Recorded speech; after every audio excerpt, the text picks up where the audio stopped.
কুসুমপুর গ্রামের এক পরিত্যক্ত বাড়িতে থাকে এক মেছো ভূত।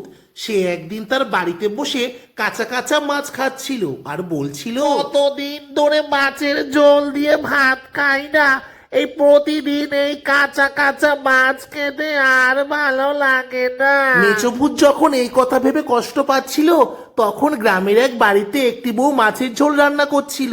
মেছো ভূত সেই গন্ধ পেল আর সেই বাড়ির উদ্দেশ্যে রওনা দিল। কিরে খোকা, এই খুকি, তোদের পড়া হলো? আমার কিন্তু রান্না হয়ে গেছে, চলে আয়, খেতে দিয়ে দেবো, চলে আয়। মা, দেখো ভাই আমার এত সুন্দর ছবিটা কেটে দিয়েছে। বেশ করেছি, তুই আমার খাতার মধ্যে ছবি এঁকেছিস কেন রে দিদি? হায় ভগবান, এই ছেলে মেয়ে দুটো আমার একদম কথা শোনে না, না করে ঠিকঠাক করে খাওয়া দাওয়া আর না করে ঠিকঠাক করে পড়াশোনা। কি যে করি আমি। বলছি ও মাসিমা, কে ডাকে? আমি মেছো ভূত গো মাসিমা। ও মা গো। এ বাবা, এ মাসিমা তো দেখি আমাকে দেখেই অজ্ঞান হয়ে গেল। ওর মেছো ভূত জাদু বলে বউটির জ্ঞান ফিরিয়ে আনলো। ও ভূত দাদা, আমাদের মারবেন না তো? এই যে বলছেন মাসিমা, আমি তো আপনার হাতে ওই মাছের ঝোল খেতে এসেছিলাম। এই নিন দাদা, খান, এ মাছ ভাত দিয়েছি, যত খুশি খান। এরপর মেছো ভূত পেট ভরে মাছ ভাত খেলো। আর ওখানে দুষ্টু ছেলে মেয়ে দুটো, ওরা তো মারপিটি করতে লাগছিল। চাই বলুন মাসিমা, আপনার ছেলে মেয়ে দুটো কিন্তু বড্ড দুষ্টু, একটুও কথা শোনে না। আমি লাঠিটা দিয়ে ওই দুটোকে একটু পিটিয়ে আসি। ও মা, তুমি কাকে বাঁচিয়েছো গো মা? গো মা, এই সাদা গরুটা আমাদের কি মায়া মেরেছে গো মা। এই, আমি গরু নই, আমি মেছো ভূত। মেছো ভূত?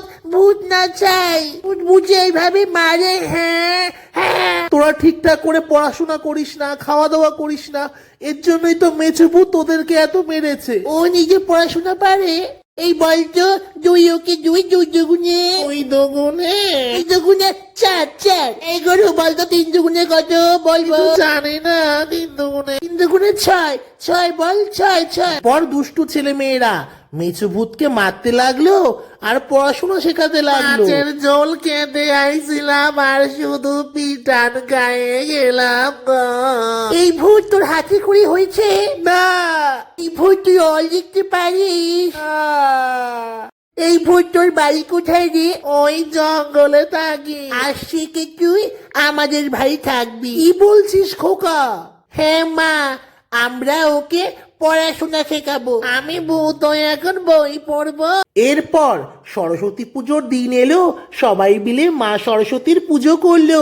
মেছো ভূত দুষ্টু বাচ্চাদের চক্করে পড়ে সেই পুজোয় অংশগ্রহণ করলো। এই বলো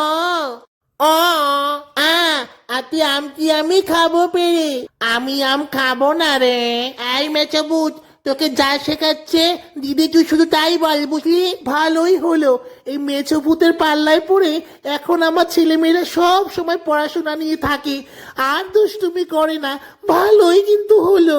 পর থেকে মেছো ভূত তাদের ঘরের সদস্য হিসাবে তাদের সঙ্গেই রয়ে গেল।